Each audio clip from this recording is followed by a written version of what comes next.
Good morning class 12। Previous class में हम लोगों ने स्टार्ट करा था chapter number 5 concept of cost, जिसमें हम लोगों ने कॉस्ट ऑफ फंक्शंस पढ़ लिया था एंड कंसेप्ट पढ़ लिए थे कॉस्ट ऑफ प्रोडक्शन के, कि प्रोडक्शन कॉस्ट के क्या क्या फंक्शंस होते हैं। ओके, नाउ आज हम स्टार्ट करेंगे short run cost. Short run cost क्या होता है? Short run cost, short run means क्या होता है? छोटे पैमाने में कॉस्ट कैसे यूज़ की जाती है। इकोनॉमिक्स में short run means time period when quantity of production can be increase by only increasing the variable factor of production. It means कि जब हम कॉस्ट ऑफ प्रोडक्शन करते हैं तो हम एक चीज़ का ध्यान देते हैं।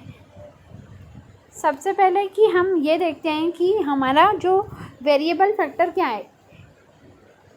Short run can be lesser time than capacity of firm to produce मोर।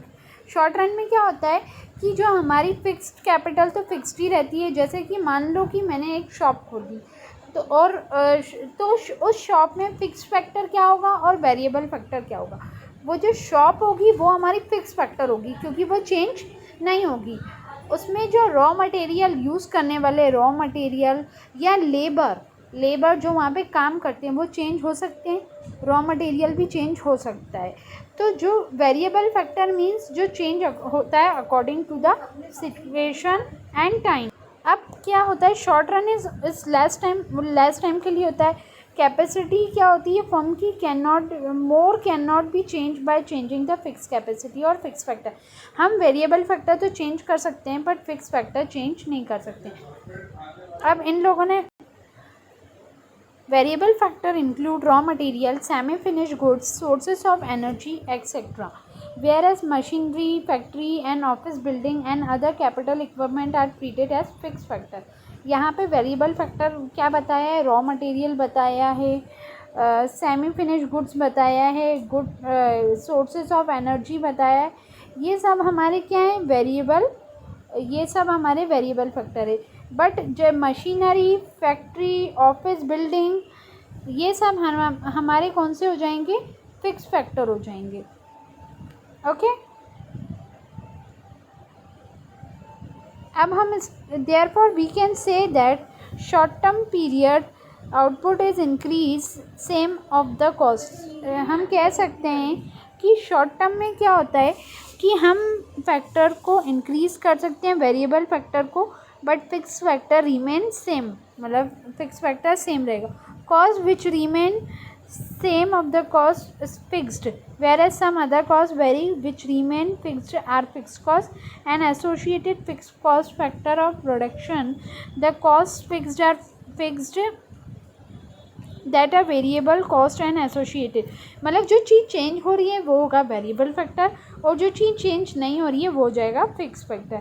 अब शॉर्ट रन के कुछ कैटेगरीज होती हैं जिनको बांटा गया है, जैसे कि total fix cost, total variable cost, total cost, average total cost, average fix cost, average variable cost and marginal cost. ये सारी जो कॉस्ट होती हैं ये सब शॉर्ट रन कॉस्ट के अंदर आ जाती हैं। ओके, अब जैसे इनमें से कोई भी चीज़ आपको गिवन दी होगी, जैसे मान लो आउटपुट आपको दिया हुआ है ना, और आप लोगों को आउटपुट के बाद आपको क्या दिया है? टोटल फिक्स कॉस्ट दिए। एक बात का ध्यान देना हमेशा कि जो आउटपुट होते हैं वो टोटल फिक्स कॉस्ट जो होती है वो हमेशा क्या होती है? ये जो टोटल फिक्स कॉस्ट होती है ये सारी यूनिट में हमेशा सेम रहती है। अब बात कर लें टोटल फिक्स कॉस्ट की, तो हमें क्वेश्चन में गिवन हो सकता है या इनमें से कोई भी कॉस्ट हमें दी होगी तो हम उससे सारी कॉस्ट निकाल लेंगे। मान लो कि हमारे पास टोटल वेरिएबल कॉस्ट निकालनी है, तो हम सबसे पहले क्या करेंगे? सबसे पहले मैं आपको ये बता दूं कि जैसे टोटल फिक्स कॉस्ट दी रहती है वैसे टोटल कॉस्ट भी दी रहती है, मतलब ये क्वेश्चन में गिवन रहता है। मान लो हमारे पास टोटल कॉस्ट क्वेश्चन में दी है तो टोटल वेरिएबल कॉस्ट क्या निकालेंगे? हम कुछ नहीं करेंगे, सेकंड यूनिट में से फर्स्ट को माइनस करेंगे। जैसे 200 में से 200 कुछ नहीं गया तो कुछ नहीं आया, उसके बाद 250 में से 200 गए तो 50, उसके बाद 280 में से 250 गए तो हमारे 300 में से नो वेट, शायद हमने गलत देख लिया। हम क्या करते हैं, टोटल फिक्स कॉस्ट में से टोटल कॉस्ट माइनस करेंगे तो टोटल वेरिएबल कॉस्ट हो जाएगा। सो हम 200 में से 50 माइनस 200 में से 250 माइनस करेंगे तो 50 आ जाएगा। अब हमारा यहाँ पर देखते जाओ तुम लोग, टोटल वेरिएबल कॉस्ट में से मैं टोटल फिक्स कॉस्ट में से टोटल कॉस्ट को माइनस करूँगी तो टोटल वेरिएबल कॉस्ट आएगा। लाइक 200 में से 280 में से 200 माइनस करा तो 80 आया। वैसे ही 300 में से 200 माइनस करा तो हमारा 200 आया। इट मीन्स आप लोगों को फॉर्मूला याद रखना पड़ेगा कि जब भी हमें टोटल वेरिएबल कॉस्ट निकालना है तो हमें क्या करना पड़ेगा, टोटल कॉस्ट में से टोटल फिक्स कॉस्ट को माइनस करना पड़ेगा। तो सेम जैसे कि यहाँ पे 310 है, 310 में से 200 माइनस करूँगी तो 110 आ जाएगा। 315 में से 200 माइनस करूँगी तो 115 आ जाएगा। सेम हम सारी यूनिट में ऐसे ही करेंगे।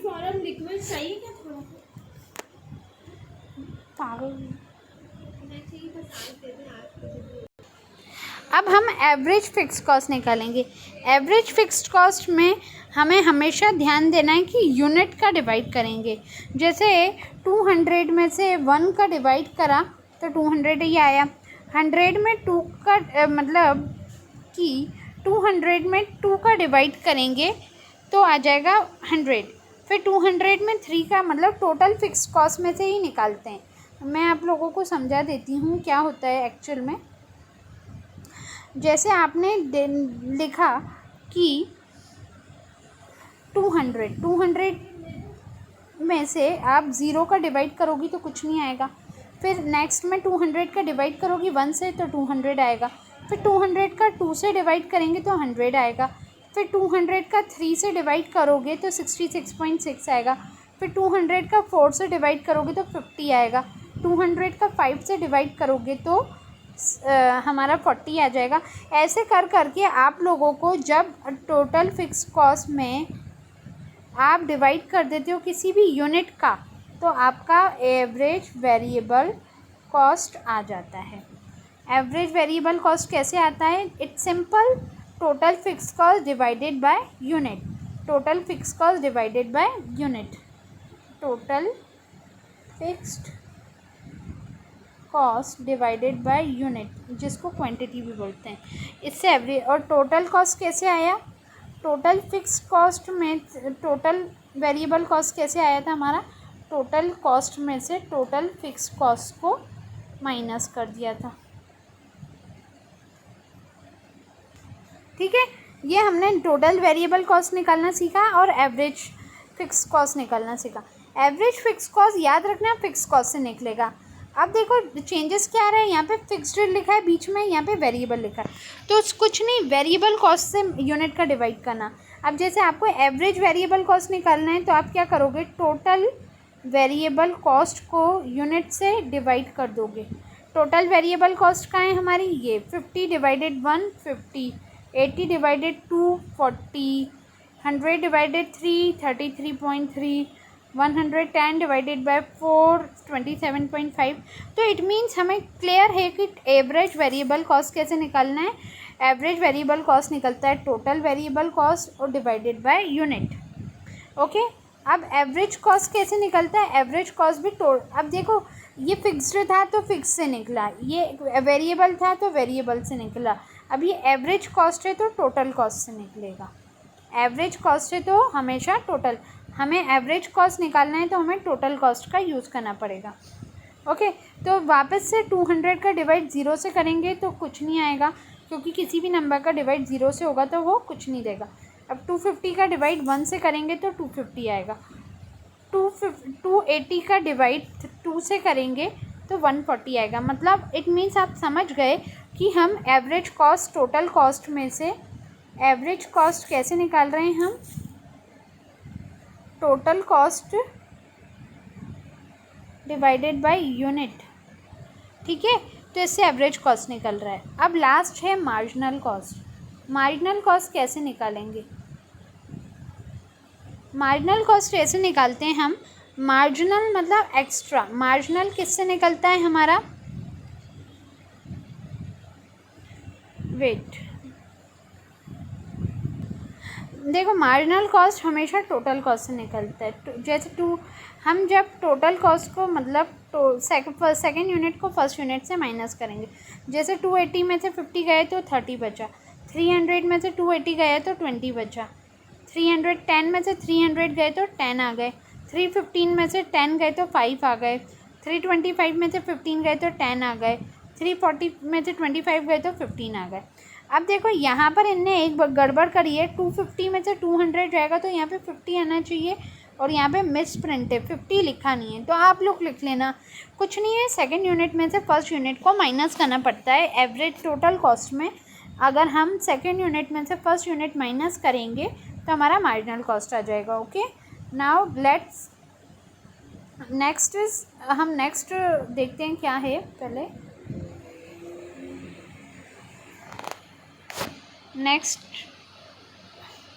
नेक्स्ट हमारा टोटल फिक्स्ड कॉस्ट है, जो कि हम नेक्स्ट क्लास में पढ़ेंगे।